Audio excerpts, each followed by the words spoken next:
Bonjour à tous, je suis ravie de vous retrouver. Je m'appelle Stéphanie et je reviens après quelques lunaisons d'arrêt pour une nouvelle chronique astro.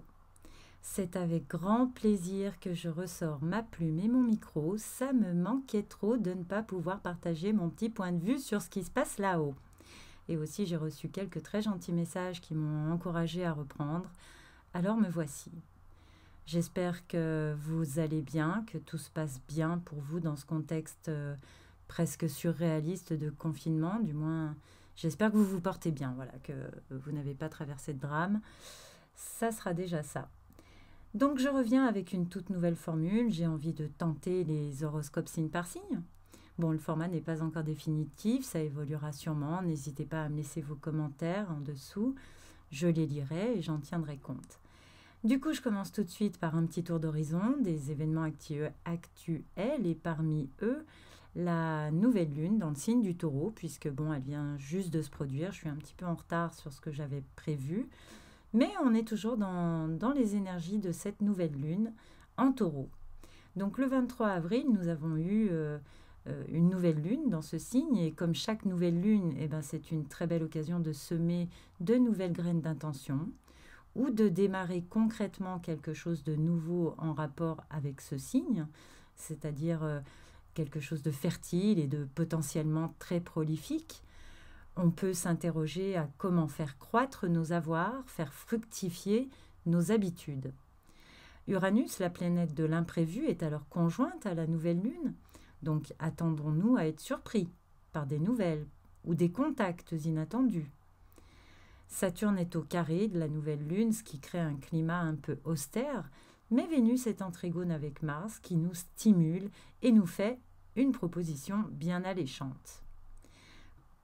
Pour les béliers, la nouvelle lune en taureau conjointe à Uranus est en secteur 2. On peut nous proposer une association à but tout à fait lucratif et on aura à y réfléchir sérieusement, ou en tout cas on peut être très intéressé par une occasion qu'il faudra sûrement saisir rapidement. On peut recevoir de l'argent alors qu'on ne s'y attendait pas, ou on peut aussi s'y attendre, ou on peut aussi devoir en sortir. Et nos ressources peuvent être un peu déstabilisées pendant cette période. On pourrait commencer quelque chose de nouveau pour mieux mettre à profit nos acquis, ou simplement prendre de nouvelles habitudes de consommation ou concernant notre alimentation, à moins que ce ne soit sur le plan de la sensualité. Saturne gèle un peu nos actifs, et enfin nos projets. De l'argent qu'on attend tarde à rentrer, quelque chose se met en place lentement. Pour les taureaux, la nouvelle lune, conjointe à Uranus, est en maison 1. On peut expérimenter quelque chose de profondément transformateur et de totalement imprévu. On peut décider d'éradiquer totalement une mauvaise habitude qui nous freine dans notre croissance. Il est question de changer une habitude, voilà, contre une plus productive, plus rentable. On peut réfléchir à un projet ou même négocier secrètement pour obtenir quelque chose qui nous tient vraiment beaucoup à cœur. On étudie la faisabilité et on peut se heurter à des lenteurs, alors qui sont pas de notre fait, mais bon, voilà. On peut par exemple avoir du mal à obtenir certaines informations. Il faudra s'accrocher, s'imprégner de cette énergie taureau qui ne renonce pas si facilement.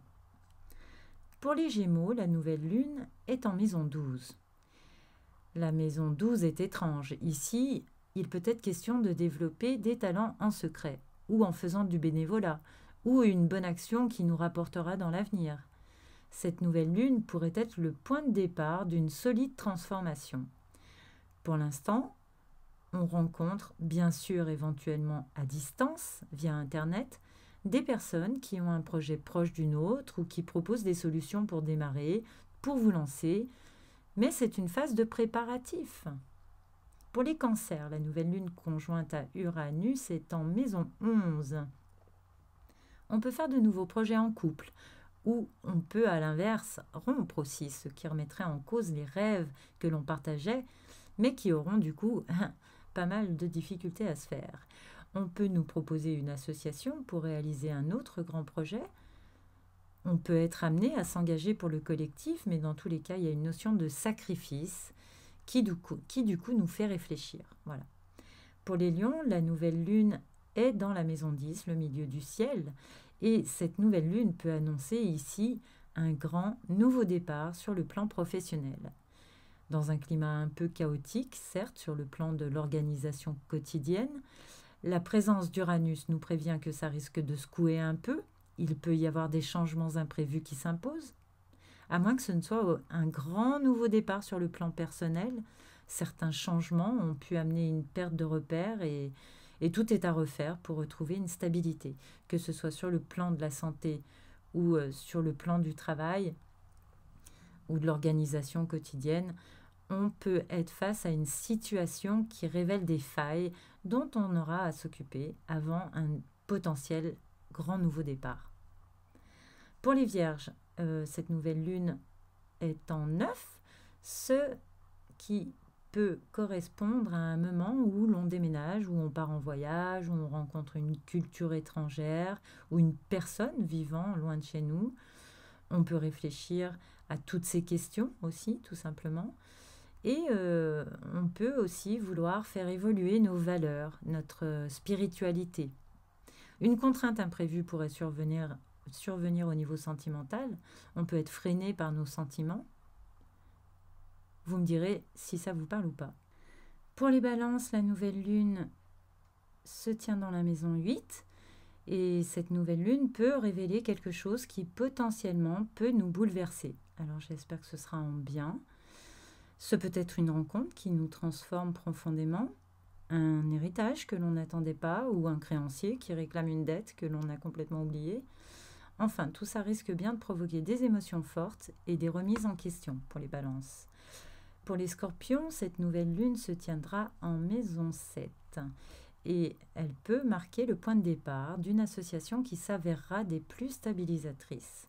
Ce peut être un coup de foudre, mais qui pourrait bien créer des frictions dans l'entourage ou une relation qu'on préférerait garder secrète. Pour les sagittaires, c'est en 6 que tout se passe. Cette nouvelle lune pourrait permettre d'adopter une nouvelle routine qui s'avérera très bénéfique si elle ne coûte pas trop. Alors voilà, on peut devoir revoir sa copie. A-t-on vraiment les moyens de faire 1 heure de yoga par jour, quitte à perdre son job quand la vie normale aura repris ? J'espère, mais dans l'idée, on peut trouver de grandes satisfactions dans une toute nouvelle activité qui nous fait du bien, mais il faudra faire des efforts pour se donner les moyens de pouvoir continuer après le déconfinement. Voilà. Pour les Capricornes, la nouvelle lune conjointe à Uranus se tiendra en maison 5 et cette nouvelle lune peut apporter aux Capricornes de l'amour ou un enfant. Si on parvient à dépasser nos peurs, nos blocages, nos préjugés avec Uranus, ce peut être un joli coup de cœur pour une personne qui sort de l'ordinaire. On participait à une activité de groupe type sportive ou autour du bien-être. Je pense à des séances de yoga ou de méditation via Zoom, par exemple. Et là, une personne qui possède nos compléments attire notre attention. Pour les Verseaux, la nouvelle lune conjointe à Uranus se tiendra dans la maison 4. Tout nouveau projet immobilier est particulièrement favorisé ici. Mais cette nouvelle lune peut aussi permettre de s'ancrer émotionnellement. Ce peut être un nouveau départ sur le plan familial ou des retrouvailles avec des personnes qui nous stabilisent. La communication peut être rétablie. Après une période d'isolement réel du fait du virus ou psychologique, on sort de sa coquille du fait d'un événement imprévu. Pour les Poissons, la nouvelle lune est dans la maison 3. Et cette nouvelle lune peut être le point de départ d'un nouvel apprentissage, où on se découvre un nouveau hobby, où on s'y essaye. On peut nous proposer aussi de participer à de nouvelles activités de groupe. Et on pourrait bien trouver ça très sympathique et vouloir recommencer. La maison 3 amène souvent de nouvelles connaissances, mais ça peut aussi être une nouvelle à laquelle on ne s'attendait pas et qui pourrait bien nous surprendre. Ou ça peut aussi être une visite surprise. Ensuite, j'ai noté la date du 26 avril. Il y aura une conjonction entre le Soleil et Uranus. Et cette conjonction sera en carré à Saturne. Cet aspect clairement créera une ambiance où on se retient d'exploser. Donc il y a des risques d'implosion intérieure. On peut ne plus pouvoir supporter d'être enfermé et ressentir l'irrésistible besoin de se libérer. Saturne, bien sûr, représente le poids des responsabilités qui nous empêche de nous libérer. Mais c'est un test qui met notre force de caractère et notre stabilité émotionnelle à l'épreuve. C'est une occasion d'apprendre à garder le contrôle de soi. Donc, un dimanche un peu tendu, autant être prévenu. Autre chose ce jour-là, Pluton entame sa marche rétrograde. C'est un peu le mois de toutes les rétrogradations, comme vous allez voir. Petit rappel, l'énergie d'une planète rétrograde est différente. Ses effets sont plus intériorisés, elle nous permet de revenir en arrière, de revoir certains de nos choix, certaines de nos croyances. C'est l'occasion de bien réfléchir à certaines décisions. C'est comme les révisions avant un examen. Souvent, c'est l'occasion de comprendre le sens profond des choses avant de passer au stade supérieur. Avec Pluton rétrograde, il est question de terminer quelque chose, d'accepter, d'intégrer qu'une situation est achevée, qu'elle va se transformer et prendre une autre forme. Pluton rétrograde nous ramène dans le passé, nous demande d'être authentique car on ne peut pas tricher avec lui. Et il nous aidera alors à finir le travail, à rompre, à nous régénérer. Pluton nous donne 5 mois par an de rétrogradation pour tourner des pages. Mais il est intéressant de comprendre que ces rétrogradations, ces passages s'inscrivent dans un cycle plus grand encore. Ce cycle s'achèvera quand Pluton changera de signe entre 2023 et 2024, ce qui veut dire qu'on est dans la dernière ligne droite et que l'horloge tourne. Il ne nous reste que 3 ou 4 rétrogradations de Pluton avant son départ de ce signe. Ce sont donc les dernières chances d'utiliser sa force en terminant de reconstruire dans le Capricorne des bases saines, solides et en parfaite harmonie avec notre être profond, sur lesquels on pourra s'appuyer jusqu'au bout, jusqu'à la fin de cette vie. Pluton ne reviendra pas dans le signe du Capricorne de notre vivant, parce qu'il lui faut 248 ans pour faire le tour du zodiaque, donc ça vaut le coup de ne pas céder à la panique dès qu'on entend son nom, Pluton et ses transits, et de vérifier avec quels modèles anciens nous sommes plus en phase et avec lesquels on ne peut plus rien espérer. Et donc se défaire de ces modèles anciens, s'en débarrasser, quoi.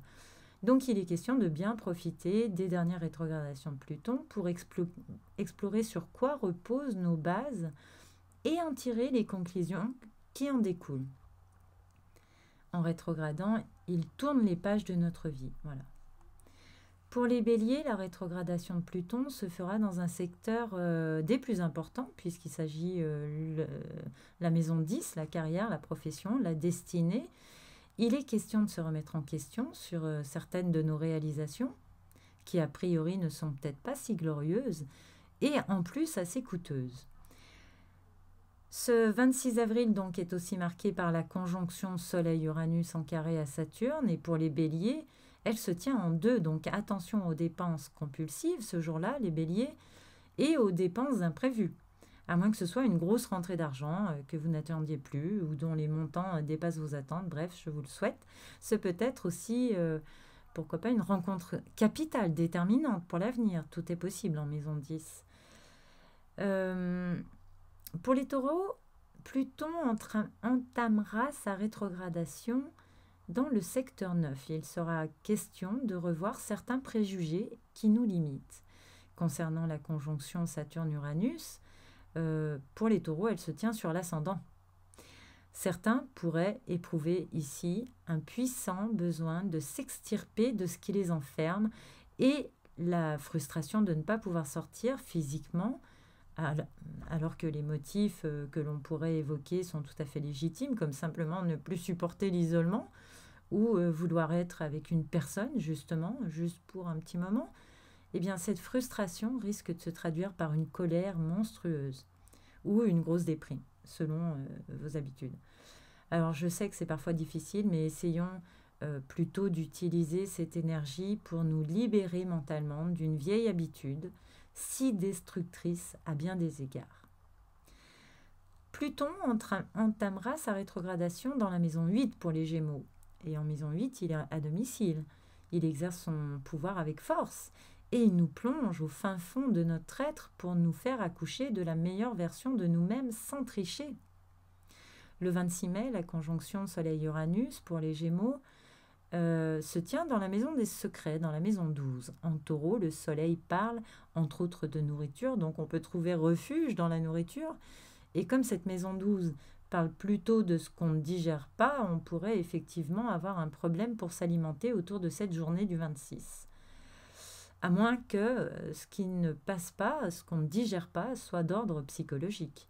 Peut-être qu'on s'enlise dans un raisonnement, un modèle complètement hors d'âge. Autre possibilité, certains Gémeaux pourraient expérimenter le mystique autour de cette date et recevoir des réponses foudroyantes en provenance de la source lors de leur méditation. Attention toutefois de ne pas perdre tout sens des réalités quand même. Pour les cancers, Pluton tournera rétrograde dans la maison 7 et permettra de revenir sur certains souvenirs ou projets anciens et de voir s'il n'y aurait pas moyen de les réaliser et de comprendre pourquoi ils ne se sont pas faits avant. Et on peut aussi songer à se reconnecter à d'anciens partenaires. Le 26, cette conjonction Soleil-Uranus en carré à Saturne, pour les cancers, se produira dans leur secteur 11. Cet aspect peut parler d'événements visant les foules, mais en ce moment, heureusement, il n'y a pas foule. Par contre, des tensions pourraient naître au sein de la famille. On peut se montrer excessivement têtu lors de discussions, par exemple. Un projet collectif pourrait être annulé. Bon, ça a été le cas, hein. On a bien vu que tous les festivals, les concerts, tout a été annulé et c'est désastreux pour un grand nombre de personnes. Même si la technologie permet de faire des concerts en visio, pour les sportifs collectifs, ça ne marche pas. Vous voyez, faire un match de handball, ça ne peut pas marcher. Pour le théâtre non plus, enfin bref. On est isolé et les groupes sont dispersés et les effets dureront dans le temps. Enfin, les conséquences, les stigmates nous poursuivront pendant un moment. Je pense que nous allons devoir adopter définitivement certains gestes comme ça, en effet, visant à nous protéger. Et en effet. Concernant les lions, Pluton, en rétrogradant dans la maison 6, va leur permettre de consolider leur santé, de traiter les petits troubles, de faire de la rééducation ou d'en prendre conscience s'il y a un truc, si on résiste à ne pas vouloir voir les choses telles qu'elles sont. Voilà, on peut prendre conscience qu'on a un petit souci et qu'il faut s'en occuper. Sur le plan de la vie quotidienne, il faut revoir l'organisation d'une activité qui ne fonctionne pas de façon optimale. Et concernant la conjonction Soleil-Uranus, pour les lions, elle se tient dans leur maison 10. Ça peut être l'occasion d'une spectaculaire démonstration d'autorité. Mais que pourrait-il se passer dans le couple, par exemple, qui mette le lion en colère? Qu'on ne reconnaisse pas son autorité, qu'on le diminue, qu'on l'ignore, qu'on l'abandonne. En tout cas, quelque chose peut atteindre l'ego des lions au point de les faire sortir de leur gond ce jour-là. Donc un événement peut les propulser en pleine lumière et les mettre en porte-à-faux avec leur partenaire, en couple ou avec des associés. Peut-être trop d'excès, trop de dépenses, trop de privilèges. Trop, c'est trop. Et le fier lion va se faire retoquer et ça risque de fortement le contrarier. Notamment, son ego peut en prendre un coup. Pour la Vierge, Pluton dans la maison 5 demande un engagement ou l'acceptation et le lâcher-prise sur une passion qui n'aurait pas été heureuse. Guérir d'une blessure sentimentale peut-être pour faire renaître cette passion, mais différemment. Pour la Vierge, la conjonction Soleil-Uranus en carré à Saturne se trouve en maison 9. Et il peut être question d'une démarche légale que l'on a faite pour évoluer, qui se trouve entravée. Si on envisageait de déménager, par exemple, une question autour de la santé des enfants peut empêcher ce déplacement. Certains placements pourraient aussi ne pas porter les fruits qu'on espérait. Et on voit en effet que certaines entreprises sont obligées de puiser dans leur trésorerie, ce qui bloque les investissements matériels et à terme leur croissance. Sur le plan individuel, c'est la même chose. Pour les balances, Pluton entamera sa rétrogradation dans le secteur de la famille, du foyer. Comment améliorer la solidité de ce secteur si fondateur?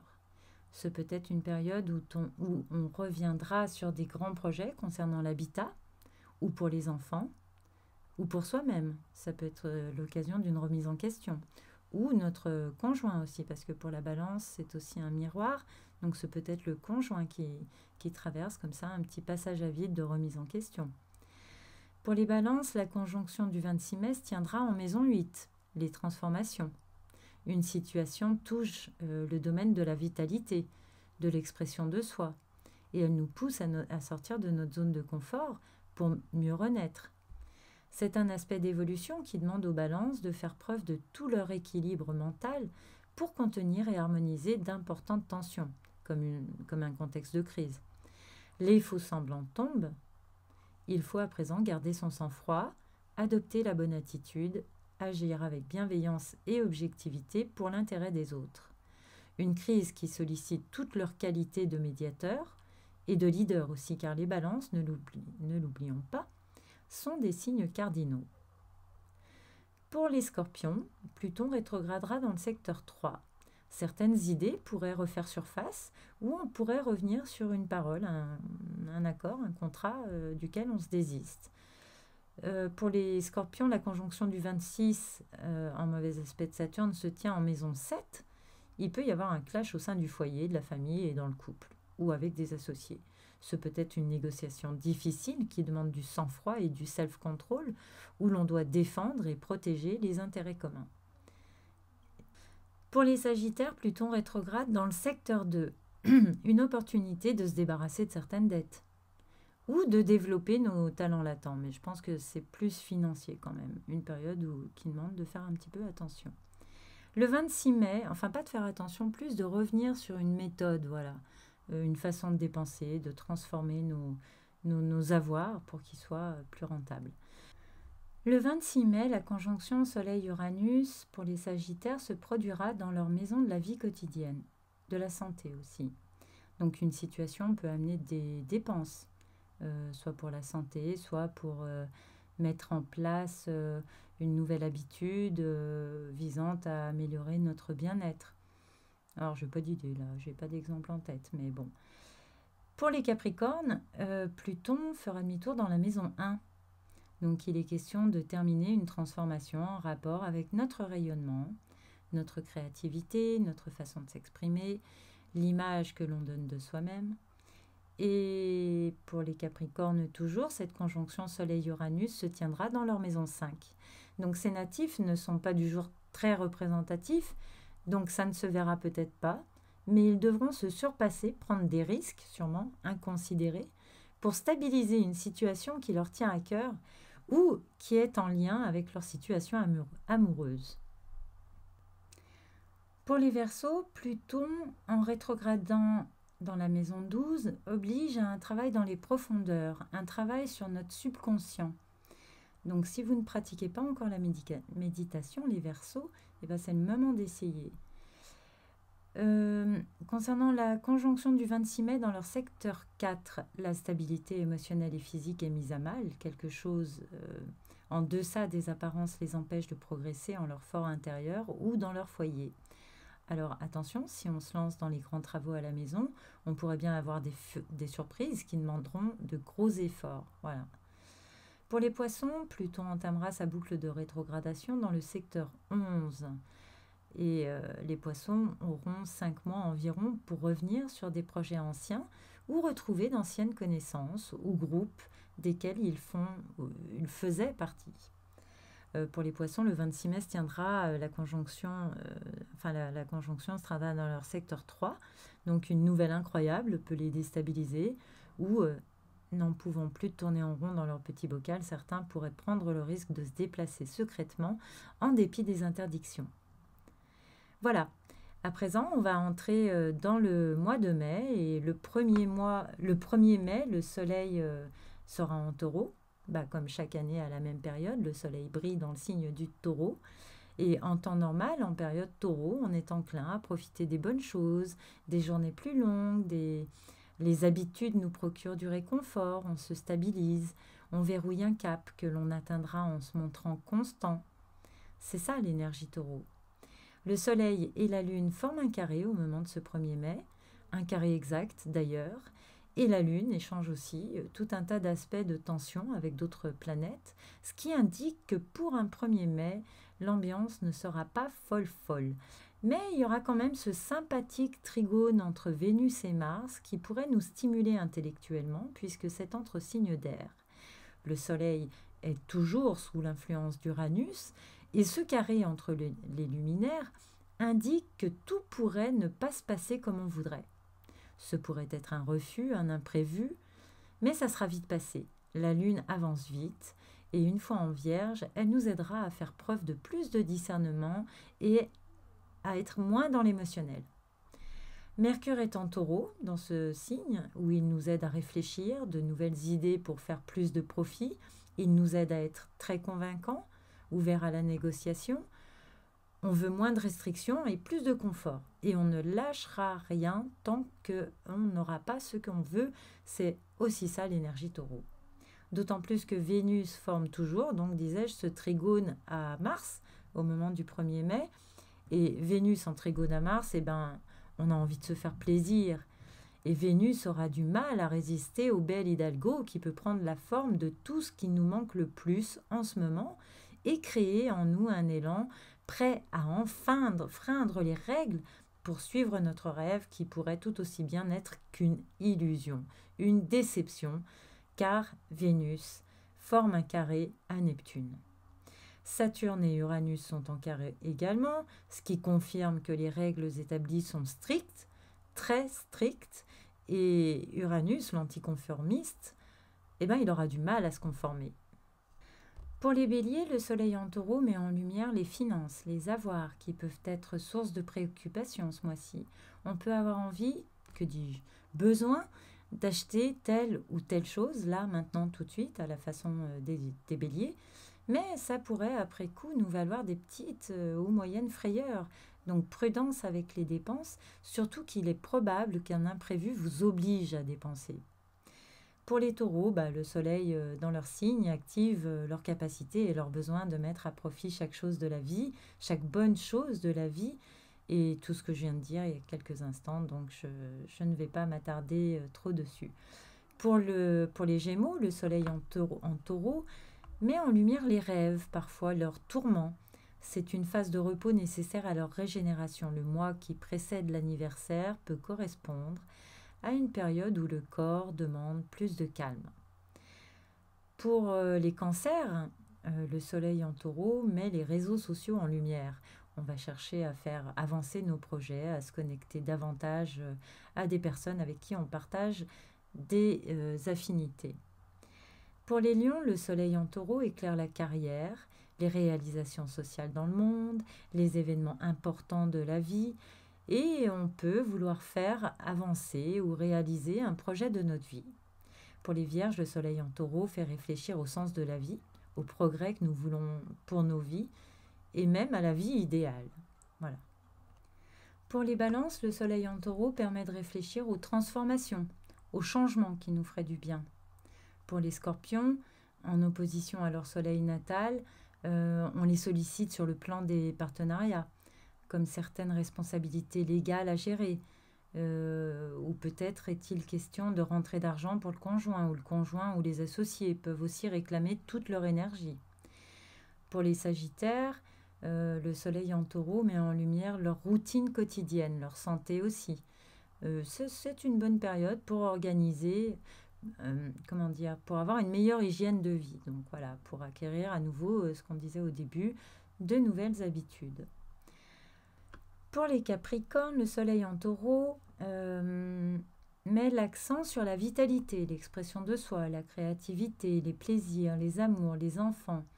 On a besoin de s'octroyer une récré, de rompre un peu avec ce qui nous pèse et de laisser exprimer notre enfant intérieur, à moins que l'on conçoive justement un enfant pendant cette période taureau. Pour les Verseaux, le soleil en taureau, les questions du domicile, de la famille, des origines sont remises en premier plan ce mois-ci. Certains souvenirs peuvent être en passe d'être classés et archivés. Pour les poissons, le soleil en taureau met en lumière leur communication. On retrouve des solutions pratiques en échangeant autour de soi.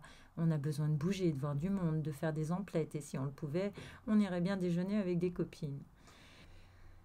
Le 5 mai, les nœuds lunaires changent de signe.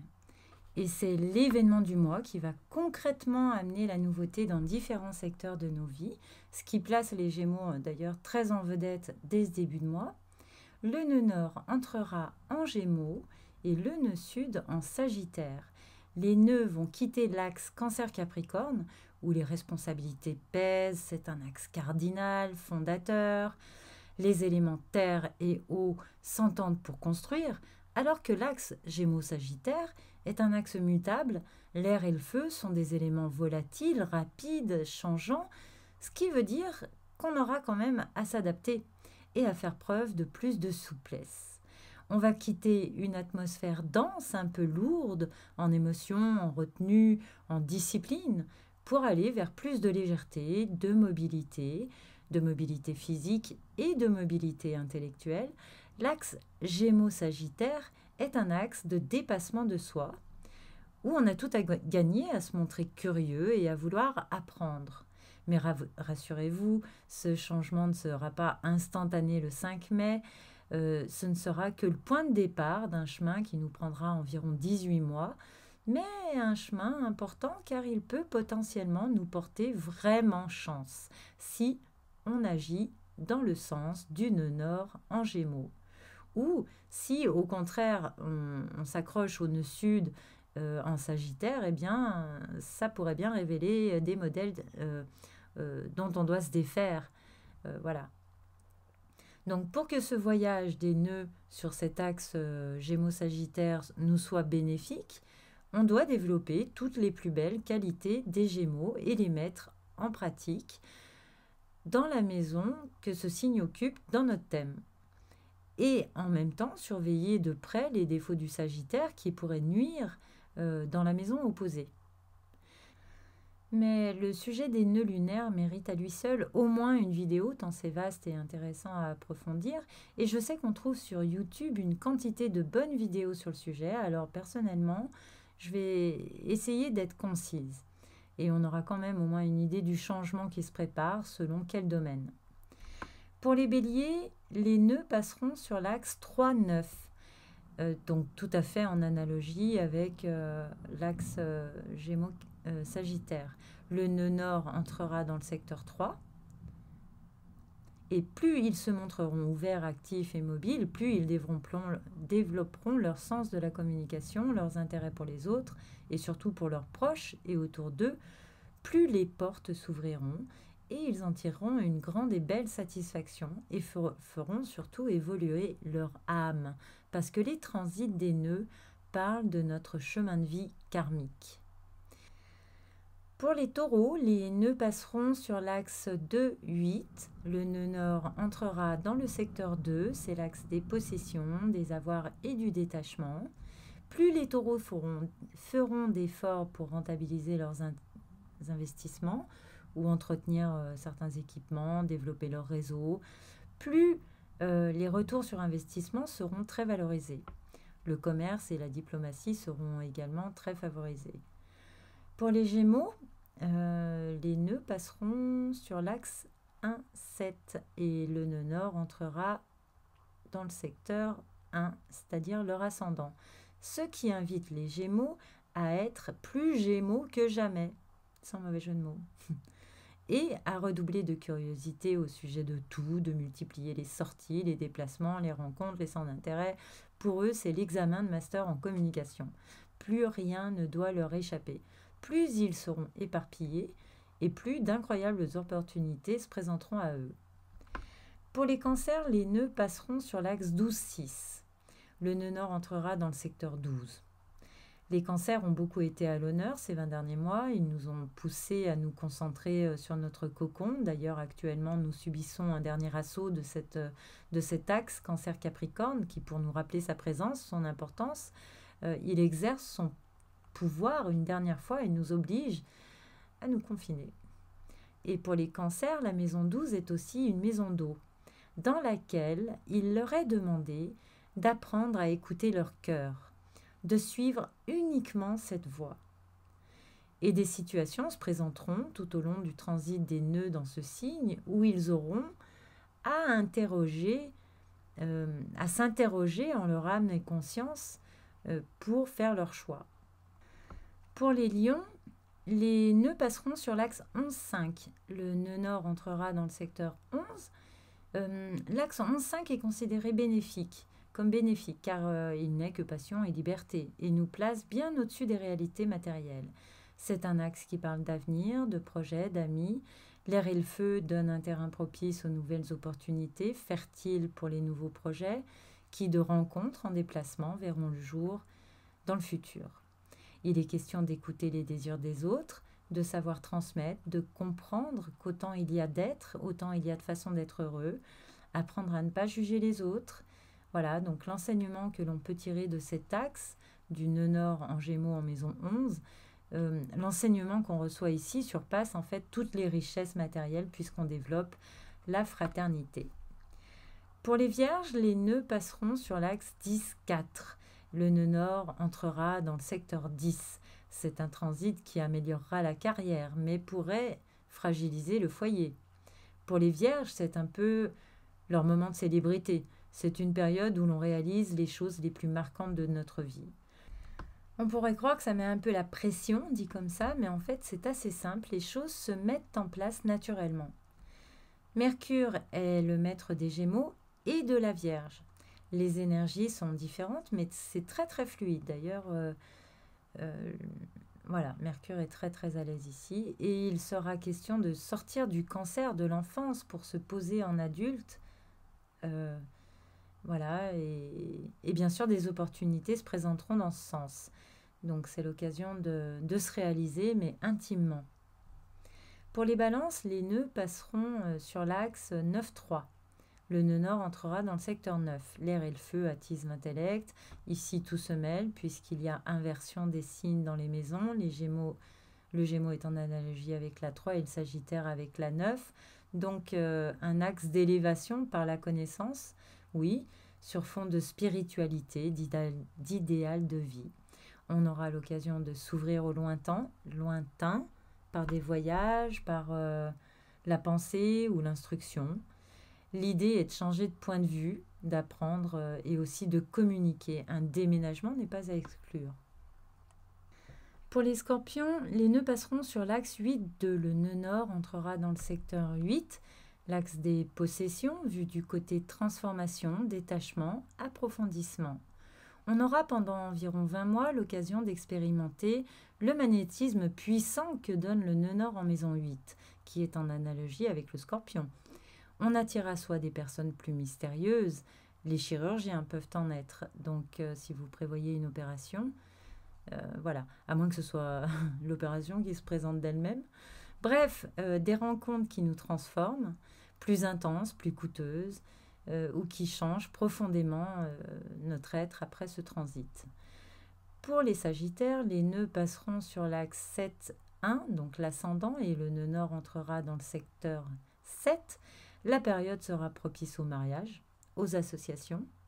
Et pour les Sagittaires, cette année, et une partie de la suivante, eh bien vous tirerez vos plus grandes satisfactions à faire le bonheur des autres. La mission de ce nœud nord est de tenir compte des autres. Et si ce n'est pas habituellement votre style, le plus drôle, c'est que vous allez avoir besoin des autres pendant ce transit, et notamment de communiquer avec les autres pour apprendre ou en faire usage. Pour les Capricornes, les nœuds passeront sur l'axe 6-12. Le nœud nord entrera dans le secteur 6. Le nœud sud quitte le Capricorne et ça va leur faire du bien. Avec un nœud nord en 6, il est question de développer des qualités de soignant. La compréhension, l'abnégation, le dévouement. Et surtout, il est question de ne pas chercher à se mettre en avant cette année-là, parce que le retour qu'on en aurait ne serait pas celui qu'on attend, même s'il n'est pas mauvais. Voilà. C'est pas une année où on doit chercher absolument à être sur le devant de la scène. Mettez-vous au service des autres et vous serez surpris de constater que si vous cherchez du travail ou à être employé, eh bien le travail viendra très facilement à vous. Et dans le Gémeaux, vous pourriez cumuler plusieurs emplois d'ailleurs. Pour les Verseaux, les nœuds passeront sur l'axe 5-11, donc l'inverse des lions, et le nœud nord entrera dans le secteur 5 qui est en analogie avec le signe du lion, le signe opposé au Verseau. Ici, il est question de se montrer créatif, de retrouver son âme d'enfant, de cultiver la joie, la confiance. Prenez une idée et amusez-vous à la rendre réelle. Vous pouvez même oser quelques risques, ça pourrait tout à fait être favorable.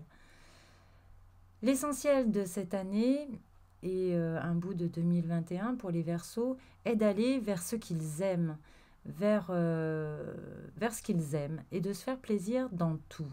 C'est un transit bien sympa. Pour les Poissons, les nœuds passeront sur l'axe 4-10.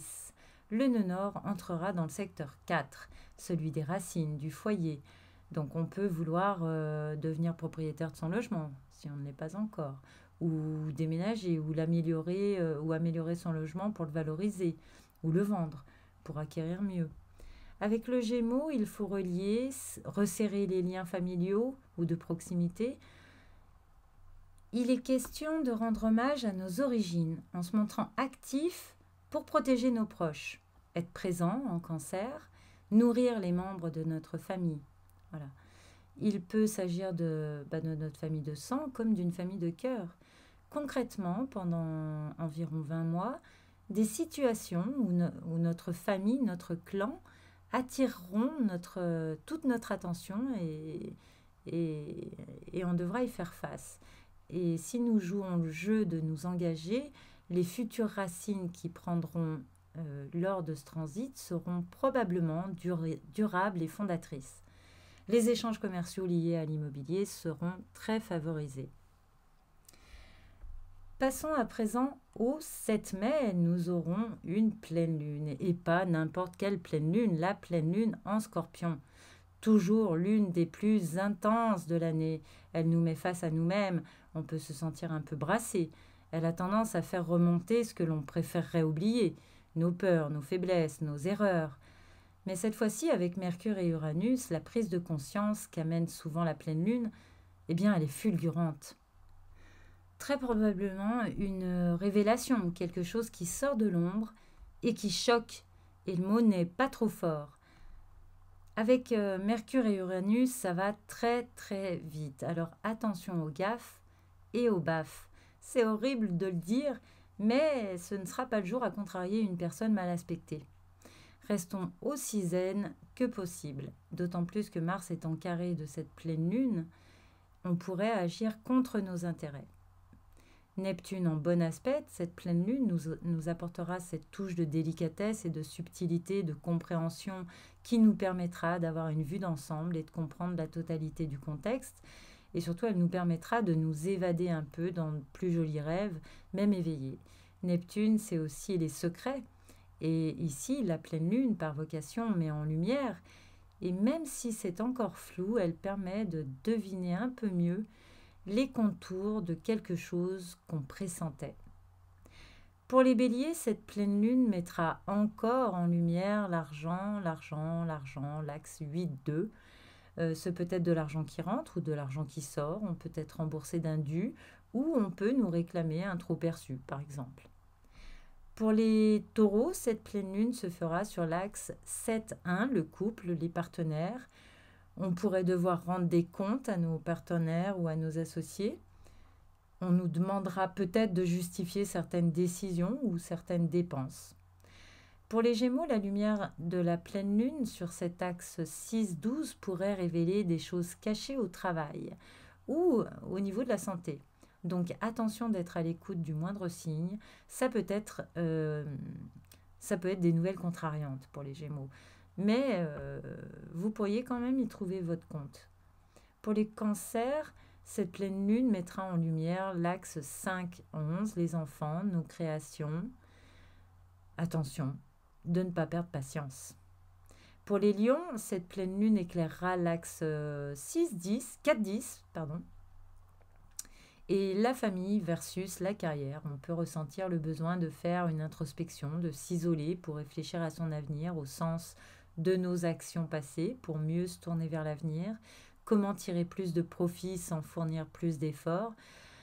Si vous trouvez, je veux bien la recette. Pour les Vierges, cette pleine lune se tiendra sur l'axe 3-9, celui de la communication, des apprentissages. Il sera question de revoir certains détails pour parfaire un projet, un apprentissage ou modifier sensiblement notre façon de communiquer. Pour les balances, cette pleine lune mettra en lumière l'axe de 8 et cela peut donner lieu à une petite crise au sein du foyer, de la famille. On peut s'inquiéter pour le budget. Voilà. Et pour les scorpions, la lumière de la pleine lune sur cet axe 1-7 pourrait faire prendre conscience de certaines choses au sujet de notre partenaire amoureux ou de nos associés. On peut exprimer alors son désaccord, on peut être en désaccord, voilà, ça peut donner quelques tensions. Pour les Sagittaires, cette pleine lune se fera sur l'axe 12-6, donc ça pourrait amener à nous remettre en question encore une fois, et des modèles anciens pourraient ne plus nous servir, alors donc on peut se trouver face à un dilemme pour les Sagittaires. Pour les Capricornes, la pleine lune aura lieu sur l'axe 11-5, elle pourrait révéler des failles dans nos projets, il faudra alors envisager des solutions ou modifier les plans. Pour les Verseaux, cette pleine lune sera sur l'axe 10-4, nos réalisations dans ce monde. Et pour les Verseaux, c'est une pleine lune qui permet de dresser un bilan de ce qu'on a réalisé ces 12 derniers mois et d'en tirer des conclusions, sans complaisance, en Scorpion, bien sûr.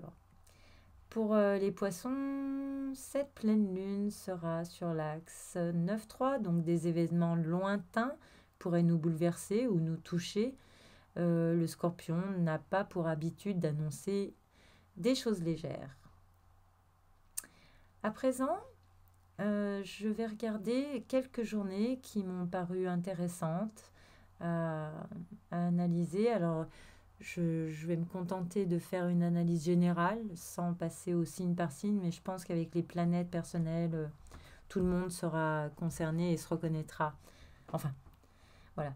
Donc, le 12 et le 14 et le 15 aussi sont donc des journées bien actives. Le 12, Mercure change de signe et Saturne de direction. Mercure fait son entrée dans le signe du Gémeaux, l'un de ses domiciles, et avec lui arrive son lot de bonnes nouvelles, de nouvelles connaissances, d'idées limpides. C'est une période très propice à tous les écrits, excellent pour mettre par écrit des idées qui abondent quasiment tout le mois. Mercure en Gémeaux active l'intellect et multiplie les contacts humains. C'est une énergie légère et sympathique. Toujours le 12, Saturne qui est en Verseau tourne rétrograde. Les règles tendraient-elles à s'assouplir? Effectivement, ça coïncide avec la possible fin du confinement, sauf nouvelle directive. Et en mode direct, dans le signe des Verseaux, elle nous aura fait, elle aussi, une petite démonstration de quoi elle est capable et de son pouvoir à restreindre notre liberté.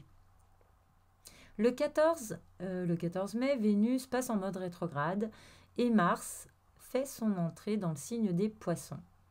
Bon, Vénus est déjà dans le signe des Gémeaux, elle y restera en tout 4 mois dans le même signe, c'est une période inhabituellement longue, elle n'en sortira que le 8 août, ce qui nous laisse le temps de papillonner, de découvrir des choses sympas, et parfois, en période rétrograde, ça peut être aussi l'occasion de se faire quelques frayeurs sur le plan financier. Elle tend aussi à semer un peu la zizanie dans les affaires de cœur, mais bon. Donc elle sera rétrograde du 14 mai au 26 juin. Elle forme, j'en ai vaguement parlé un tout petit peu au début, elle forme un carré à Neptune qui, du fait de sa rétrogradation, ce carré restera actif, très actif même tout le mois. Donc ce qui va diminuer considérablement notre faculté à voir les choses avec objectivité pendant tout le mois, donc attention. Vénus rétrograde nous invite à nous questionner sur ce que l'on aime vraiment, sur ce qui nous fait vraiment du bien. Et dans ce contexte, troublé par Neptune, la réponse n'est pas forcément évidente. Le 14 toujours, Mars entre dans le signe des Poissons. Et là aussi, ça va changer totalement l'ambiance. Après l'électrocution, le choc électrique, on pourrait bien se sentir les jambes en coton avec Mars en Poisson. sur le plan de la forme, c'est pas génial. Il active les petits bobos et les autres. Et d'ailleurs, on pourrait bien, voilà, ça pourrait révéler des petits bobos qu'on ne voyait pas encore. Et concernant les choses cachées, justement, on peut aussi porter un secret qui nous consume ou quelque chose dans cet esprit-là. Mais globalement, Mars en Poisson va nous rendre sensibles, très sensibles à tout. Donc nos réactions pourraient devenir plus hasardeuses, moins contrôlées. Et les carrés qu'ils forment au Soleil et à Mercure déforment la réalité. Alors attention d'être vigilant autour de ces journées parce que, je dois vous le dire, ça sent l'arnaque, le mensonge, la duperie à plein nez. Le 15 mai, donc la moitié du mois, le Soleil en Taureau, en bon aspect du Capricorne, nous donne des certitudes. On a confiance, on a conscience des efforts à fournir. Même si ça ne nous enchante pas, on se retrousse les manches et on y va. Avec la Lune en Verseau, on peut avoir de nouvelles idées, faire de nouveaux projets, rejoindre des nouveaux groupes. Et ça nous fera du bien, surtout au signe d'air et au signe de feu. Jupiter sera sur le 27e degré du Capricorne. Il entamera sa rétrogradation, comme Pluton. Jupiter va pouvoir nous permettre de recadrer nos ambitions. C'est l'occasion de voir quels vieux modèles nous ont structurés, mais dorénavant qui ne nous structurent plus. Voilà. Jupiter reprendra sa course directe le 14 et Saturne le 30 septembre. Donc ça nous laisse un petit peu de temps et ça va nous permettre de souffler un peu. Pendant que toutes ces planètes rétrogrades, en fait, elles ne font pas ce qu'elles font quand elles sont en marche directe. Pluton ne détruit pas tout. Et Saturne est moins sévère d'une certaine façon. Et ces répits sont toujours bons à prendre.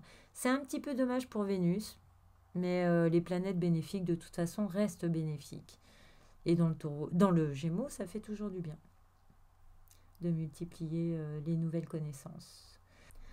Toujours le 15, Mercure est en Gémeaux. Il est peut-être porteur de bonnes nouvelles puisqu'il est en bon aspect de Jupiter et de Saturne qui valident.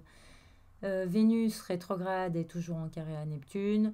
Toujours ce débordement de sentiments un peu gênant. Surtout quand on sait qu'elle n'a pas toute sa tête et qu'il y a une chance sur deux pour qu'elle soit vérifiée par ses choix après sa rétrogradation.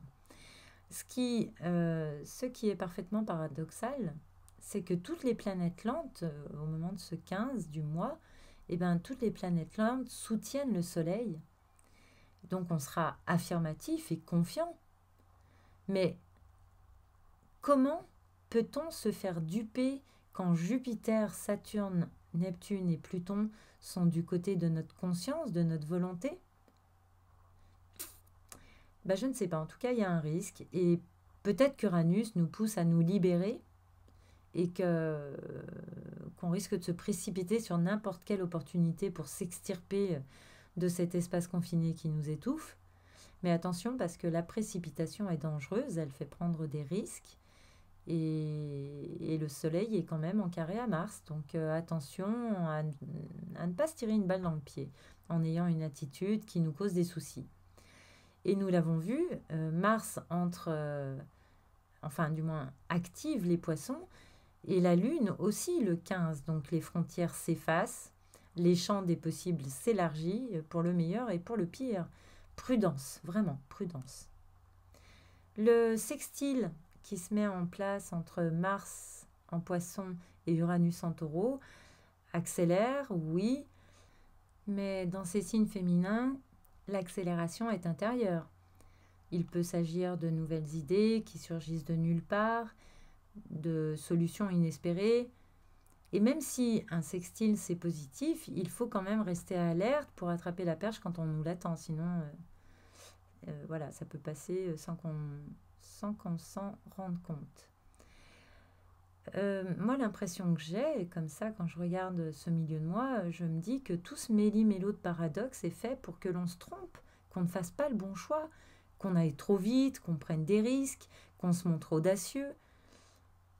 Peut-être parce que l'opportunité qu'Uranus évoque sera super belle et alléchante, mais que, évidemment, il faudra aller vite. Décidément, ça ne va pas être simple de garder la tête froide au milieu du mois. Le 20 mai, le soleil entrera dans le Gémeaux. Alors bon anniversaire un peu en avance à tous les Gémeaux. Dans ce signe, le soleil nous influence tous subtilement à plus de légèreté, à prendre davantage la vie comme un jeu, à nous montrer curieux, sociables, enjoués. Dans le passage des nœuds lunaires, je décris la personnalité des Gémeaux. Eh bien, c'est la même chose, c'est la même énergie distillée généreusement par le soleil.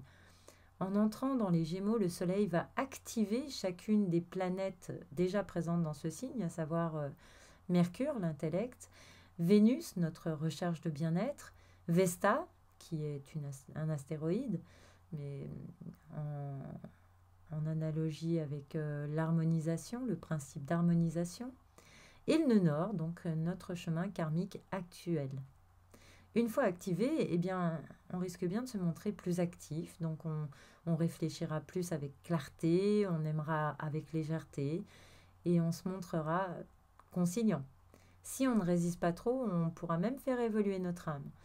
Et nous allons voir que si pour certains, ces énergies de bagout, d'apparente nonchalance fonctionnent bien, eh bien pour d'autres, c'est moins naturel et ça demande une petite adaptation. Le 20 mai, en plus de l'entrée du soleil en Gémeaux, il y a la lune en Taureau qui arrive sur Uranus. Encore une surprise! Et la lune et Uranus forment un carré à Saturne. On peut se heurter à l'autorité autour de cette journée, alors qu'on ne s'y attendait pas. Mercure et Vénus sont conjoints, on se dit de belles choses, ou on nous dit de belles choses, mais en carré à Neptune, il y a quand même quelque chose qui cloche. On a des doutes, on n'a pas de visibilité sur l'avenir, mais comme on nous dit que ça va aller, alors on se force à y croire, mais voilà. De toute façon, on n'aura pas le choix que de traverser ce transit. Pour les béliers, le soleil en Gémeaux est dans un signe d'air, en sextile à eux, tout va bien, les béliers apprécient la mobilité des Gémeaux, ils sont partants par nature, partants pour bouger, partants pour la compétition, et les nouveaux visages ne les inquiètent pas du tout. Le soleil active leur secteur 3, en parfaite analogie avec le signe des Gémeaux. Donc pour les béliers, c'est en plus leur nouvelle mission, aller vers les autres, se connecter, se montrer curieux, apprendre des nouvelles choses, conquérir de nouveaux clients pour les professions commerciales, et le tout en restant le premier. Pour les taureaux, le soleil en Gémeaux, c'est pas si aisé, il demande des petits efforts d'adaptation, on est pris dans un tourbillon, ça va très vite, les taureaux, eux, préfèrent négocier calmement, ne rien signer dans l'urgence. Ce qu'il faut dire aussi, c'est que le soleil, dans leur secteur des finances, de l'argent, ce qui peut éventuellement amener quelques préoccupations d'ordre financier. C'est une période où les taureaux pourraient penser à faire croître leurs ressources pour s'assurer plus de sécurité. Uranus dans leur signe, en fait, ne les sécurise pas trop. Pour les Gémeaux, on vient de le voir, c'est la période de leur révolution solaire et que toutes les qualités, leurs qualités et leurs besoins fondamentaux sont réactivés. Pour les cancers, le soleil en Gémeaux entre dans leur secteur 12. Donc, lors de cette période pré-anniversaire, on peut se sentir un peu fatigué, épuisé. Dans cette maison d'eau, l'énergie est intériorisée. On fait le point avec soi-même. Voilà. Pour les lions, le soleil en Gémeaux est favorable. Il entre dans le secteur 11, les projets, les amitiés. C'est un secteur d'enthousiasme et de plaisir. On renoue avec les autres. On prend de nouveaux contacts qui seront utiles dans l'avenir. Justement, on pense à l'avenir, à ces choses à organiser qui nous permettront d'obtenir de brillants résultats. On apprend toutes sortes de choses en allant sur les réseaux sociaux. L'air du Gémeaux et de cette maison 11 s'entendent bien avec le feu. L'ambiance est chaleureuse. C'est une période bien agréable pour les lions. Pour les vierges, le soleil en Gémeaux entre dans leur secteur des réalisations qui construisent notre vie, notre carrière, notre destinée, le milieu du ciel sur une carte. Et bien que les éléments ne s'apportent rien de plus, la terre et l'air, Mercure, le maître de ces deux signes, booste l'intellect et la mobilité des vierges qui, avec beaucoup d'agilité et de finesse, obtiennent de très bons résultats dans leur démarche. Pour les balances, le soleil en Gémeaux, c'est super. Il entre dans la maison 9, des enseignements, du lointain, des voyages lointains. Le soleil active la recherche d'un idéal, on veut un style de vie. Alors on s'ouvre aux autres, on apprend, on partage. C'est une période fluide et bien agréable aussi pour les balances. Pour les scorpions, le soleil entre en Gémeaux et il active la maison 8. Des remises en question, on apprend sur ses erreurs. Non, on apprend de ses erreurs, pardon. Au printemps, l'énergie Gémeaux nous permet à tous de nous vivifier. Et bien pour les scorpions, rien de tel que de se faire des petites frayeurs et d'angoisser un peu pour prendre conscience des choses essentielles de la vie et renaître à soi-même. Ça fait partie d'eux, de leur fonctionnement. Les scorpions ont une capacité à se régénérer et ce mois-ci, c'est un mois comme ça, de lâcher prise. Voilà. On laisse tomber certaines choses qui ne fonctionnaient pas. Ça peut un petit peu remuer à l'intérieur, mais ça fait toujours du bien, un petit nettoyage de printemps. Pour les sagittaires, le soleil en Gémeaux éclaire leur secteur du couple et des associés. On tend à rencontrer de nouveaux visages, avec lesquels on pourrait éventuellement conclure des ententes. Les grandes théories que les sagittaires expriment trouvent l'adhésion du public. Après, avec Saturne dans la maison 3, celle du Gémeaux, il va falloir aiguiser son discours, s'améliorer. Mais ça, les sagittaires ont ça dans le sang, toujours plus haut, toujours plus loin. Pour les capricornes, le soleil en Gémeaux active leur secteur de la vie quotidienne et amène pas mal d'activités en fait. Ils vont être pas mal débordés, une multitude de choses à penser, à organiser, peut-être de nouvelles personnes à contacter, même si ce n'est pas agréable, ça oblige quand même les Capricornes à faire des petits efforts, non pas pour se mettre en route pour escalader la montagne, ça c'est leur spécialité, mais plus pour s'adapter, aller vite, prendre des décisions rapides, négocier avec des inconnus. Ça les sort un peu de leur zone de confort. Mais comme toujours, ils se surpasseront et géreront la possible frustration passagère avec beaucoup, beaucoup de dignité. Pour les Verseaux, le soleil en Gémeaux, dans un signe ami, avec qui le courant passe on ne peut mieux, met en lumière les amours, les plaisirs. Et avec le soleil, Mercure, Vénus, Vesta et le nœud nord dans ce signe, ça bouge, ça frétille, il se passe quelque chose qui stimule et vivifie les Verseaux. Avec Saturne dans leur signe, les objectifs à atteindre les obligent à une parfaite précision, à une grande concentration, à une grande clarté intellectuelle au sujet de la vie qu'ils veulent se créer. Pour les Poissons, le soleil en Gémeaux met en lumière la famille, le foyer, et ces deux signes mutables parlent d'adaptabilité. Il peut être question de nouveautés autour du foyer, peut-être de nouveaux voisins que l'on ne connaît pas, ou un déménagement provisoire. Il y a du mouvement et ça demande de revoir l'organisation à la maison. Sauf que justement, les poissons et l'organisation, ça fait deux. Donc le soleil en Gémeaux leur demande des petits efforts d'adaptation, à eux aussi. Le 22 mai à présent se tiendra la nouvelle lune à 2 degrés dans les Gémeaux. Et nous aurons alors 5 astres dans ce signe. Le Soleil, la Lune, Mercure, Vénus, Vesta et le nœud nord. Bon, quand je dis astre, en fait, ça peut être aussi un point fictif, comme le nœud nord qui n'est pas une planète. Mais voilà. Bref, la Lune et le Soleil s'harmonisent, se mettent d'accord. Nos pensées sont claires, les échanges fluides, constructifs. Cette nouvelle Lune est celle de l'ouverture à la nouveauté. On peut trouver des solutions à des problématiques sans avoir à creuser bien loin, et si les circonstances nous le permettent. Le confinement devrait être, si tout va bien, partiellement levé. On aura donc envie de se déplacer librement, de retrouver nos proches, de faire les magasins, de voir du monde. L'ambiance devrait enfin être plus détendue. Malheureusement, peut-être pas pour tout le monde, mais il y aura quand même plus de mouvement. La nouvelle lune est au carré à Mars, en Poisson, ce qui indique un manque d'objectivité dans ce contexte de déconfinement. Il faudra veiller à ne pas sous-estimer la résistance de ce virus et ne pas faire comme s'il ne s'était jamais rien passé. Au contraire, Continuons à nous protéger et appliquons les gestes barrières. Mercure et Vénus sont en conjonction au moment de cette nouvelle lune. C'est presque un trop bel aspect pour être vrai dans ce contexte. Mercure et Vénus en conjonction, ça peut être la plus pure des déclarations d'amour ou la signature d'un très beau contrat. Mais avec le carré à Neptune, attention aux belles paroles, ou attention de ne pas dire des choses qu'on prononce comme ça sur le coup d'un emballement, mais qu'on regrette plus tard. Vénus est rétrograde, je vous le rappelle, ce n'est pas le moment de promettre monts et merveilles. Mais surtout, attention au boniment.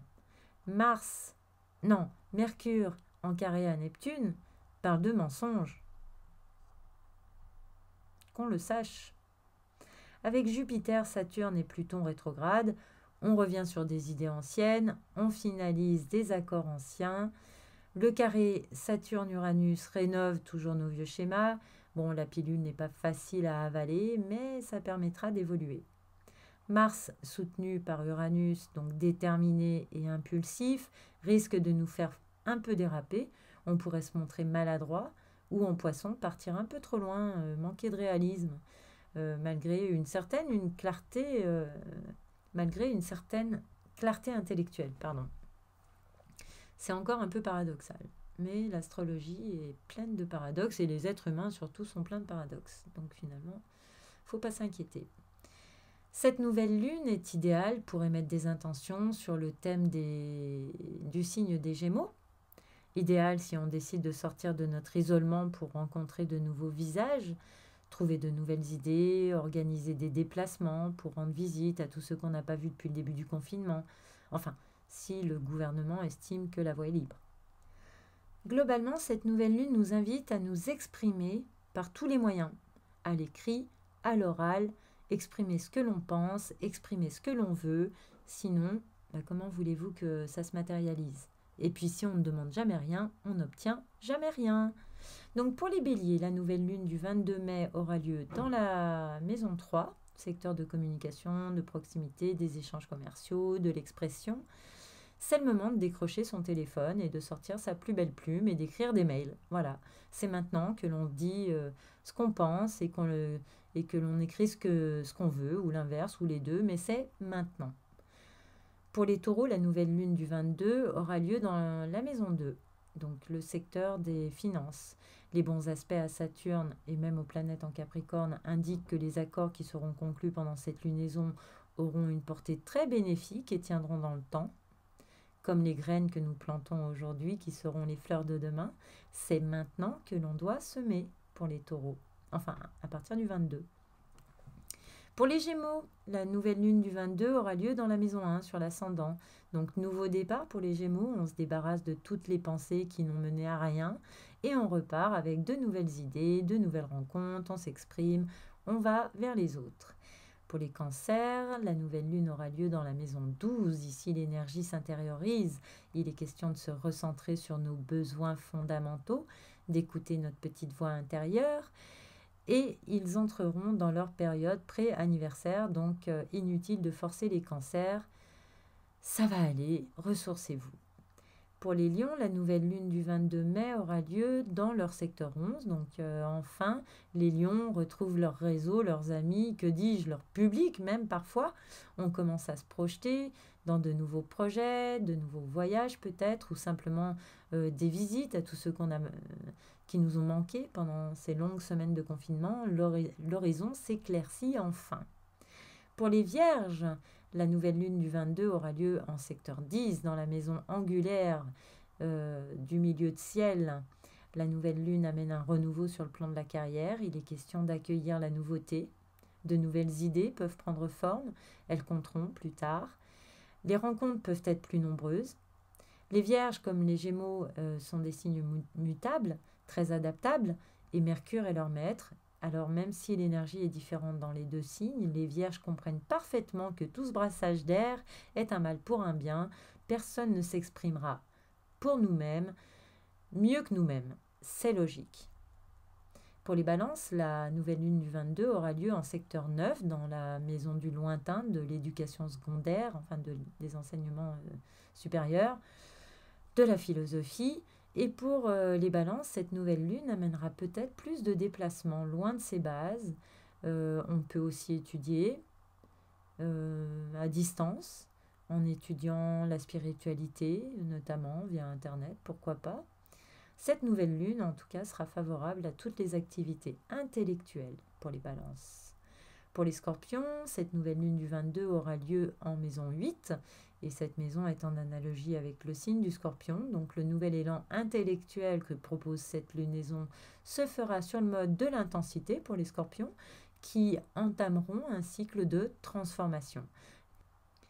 Le fait qu'il y ait autant de monde au moment de cette nouvelle lune dans ce signe pour les scorpions, puisqu'en effet il y a la lune, le soleil, Mercure, Vénus, le nœud nord, tout ça indique que cette nouvelle lune est plus qu'un nouveau départ, c'est un véritable rééquilibrage complet de ce qu'ils veulent, en phase avec leurs besoins, avec ce qu'ils aiment, avec ce qu'ils pensent.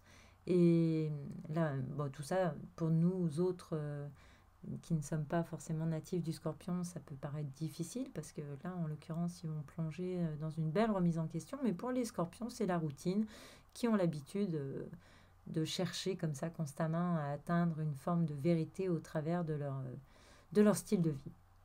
Je ne suis pas sûre d'avoir été très claire là, pour le coup. Mais bon, pour les sagittaires, la nouvelle lune du 22 aura lieu dans la maison 7, excellente période pour signer un accord, un contrat. Enfin, pour ceux qui le veulent, si on cherche des partenaires pour se lancer dans une petite affaire, la période favorisera bien les nouvelles rencontres. Et si on cherche un compagnon ou une compagne d'aventure, c'est dans l'air, elle est en chemin. Tout peut se faire assez facilement pour les sagittaires. Pour les capricornes, la nouvelle lune du 22 aura lieu dans la maison 6. Cette nouvelle lune parle de guérison ou de bonnes résolutions qui permettront de retrouver la forme. De nouveaux contacts, de nouvelles idées peuvent nous remonter le moral. Une nouvelle activité peut démarrer. Quelques efforts seront peut-être nécessaires pour se lancer, mais après une petite hésitation, on en tirerait beaucoup de bienfaits sur le plan de la vitalité. Il est question de suivre ces élans intellectuels. Pour les Verseaux, la nouvelle lune du 22 aura lieu dans la maison 5. Le Gémeaux est donc le secteur 5 des Verseaux. L'amour, les enfants, la créativité au sens large du terme.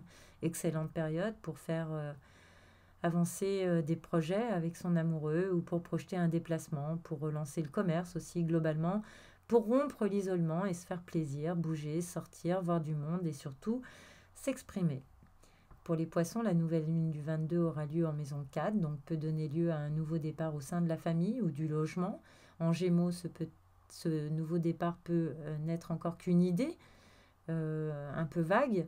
À partir de là, on peut commencer à envisager de déménager ou de quitter ce lieu de confinement dans lequel on était déjà depuis de longues semaines, où on se sentait finalement chez soi. Bien sûr, pour eux... Pour ceux qui sont partis le 17 mars de chez eux, ça peut faire un peu long et effectivement, ils ont pu s'adapter à un nouvel environnement comme étant chez eux. Donc, ça va leur faire un petit changement. Cette lunaison annonce un peu de désorientation, donc d'instabilité, mais les poissons sont adaptables. Tout ira bien s'ils sont ouverts à la nouveauté. La semaine du 25, donc la dernière semaine du mois, le soleil est bien installé dans le Gémeaux et favorise ses natifs, les choses, les gens, surtout... les gens bougent surtout plus. Le commerce se relance doucement, enfin je l'espère. Sauf contre-indication, bien sûr, puisque là on est un peu en amont. Le soleil est en harmonie avec Saturne et Jupiter au moment de ce lundi 25. Chacun y met de la bonne volonté. On devrait finir le mois pas trop mal, enfin peut-être quand même un peu à cran avec le carré à Mars, oui. Il faudra quand même bien se méfier de ce carré à Mars. Les événements pourraient nous amener à réagir plus vite que ce que l'on veut bien ou plus fort, et donc ça confirme bien un événement rapide difficilement descriptible ou prévisible avec Uranus en sextile à Mars. Tout est possible. Attention donc à garder son sang-froid. Mercure et Vénus sont aussi en tension avec Mars, et Neptune aussi. Aïe aïe aïe, quel imbroglio. On peut se tromper sur ce que l'on croit aimer. On peut nous endormir avec des histoires féeriques. On peut parler trop vite. Il peut complètement y avoir erreur sur la personne. Et je ne peux pas ne pas le dire, il y a de gros risques d'accident dans les déplacements. Donc je regarderai, je serai prudent à votre place. Voilà, soyez prudent. Mars se rapproche tranquillement d'Uranus, qu'il croisera autour du 13 juin, donc on en reparlera. Mais la tension va monter crescendo, et comme les énergies, enfin pour les plus sensibles, sont palpables quelques jours avant, voilà. Donc sachez que, bon, 13 jours, là, ça va faire beaucoup quand même, hein. Mais bon, le 29 mai, on termine le mois. Mercure entrera dans le signe dit du Cancer, où il rétrogradera lui-même le mois prochain. Il sera question de faire plus attention à ce que l'on dit. On se protégera plus aussi dans notre façon de communiquer, qui deviendra moins ouverte et fluide qu'en Gémeaux. Moins d'échanges, mais sûrement une belle occasion de se recentrer émotionnellement en Cancer, pour mettre des mots sur nos ressentis. Excellente période pour faire de la poésie, méditer, contempler. Mais on sera sûrement moins efficace s'il faut se montrer cartésien. Vénus, elle sera toujours rétrograde et toujours en carré à Neptune. Les sentiments débordent, on en met partout, c'est presque un peu gênant, malaisant, comme dirait quelqu'un que je connais.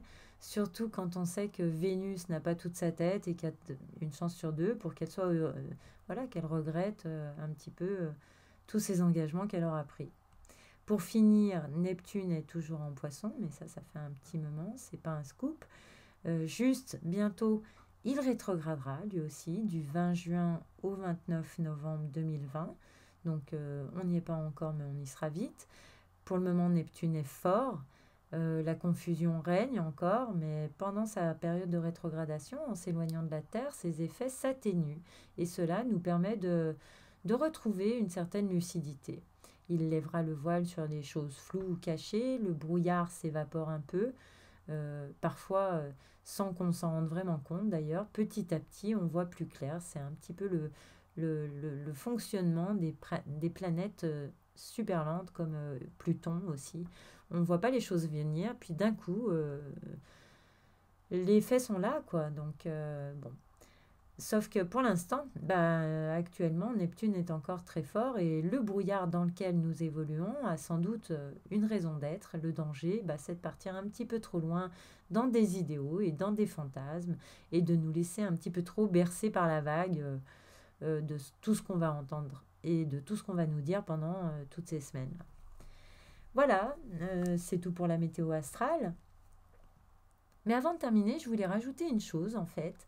Il est très intéressant d'écouter aussi les autres signes, en plus de notre signe solaire. Mais bon, là, comme finalement j'ai tout mixé, ça vous a un petit peu obligé à écouter tout ce qui ne concernait pas que votre signe solaire ou que votre ascendant. Parce que, en fait, ce qui est intéressant, c'est que quand on sait par exemple que le taureau dans notre thème correspond à la maison 4, eh bien, on peut considérer qu'on écoute en fait l'horoscope de notre maison 4.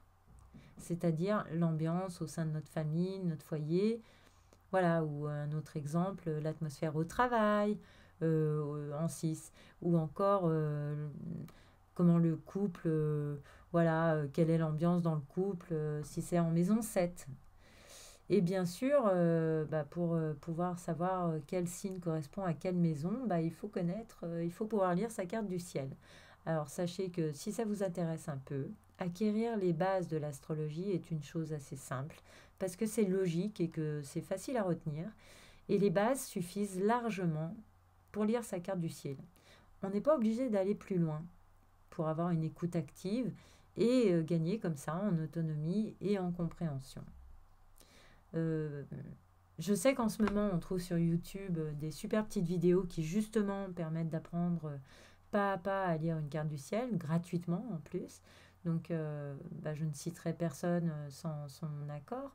Mais si vous cherchez, vous trouverez très facilement et vous saurez rapidement plus que la base. Et ça vous permettra d'avoir une vue d'ensemble plus précise quand on sait que tel signe parle de notre argent, de nos amours, de nos études, et ça permet une écoute active. Voilà, ça me paraissait important de le dire. Cette chronique est terminée, j'espère que ça vous a plu. N'hésitez pas à liker si c'est le cas, à vous abonner si ce n'est pas encore fait, et à partager si ça vous dit. Je vous donne rendez-vous le mois prochain, je vais essayer pour une nouvelle chronique astro, et d'ici là, prenez bien soin de vous. Bye bye!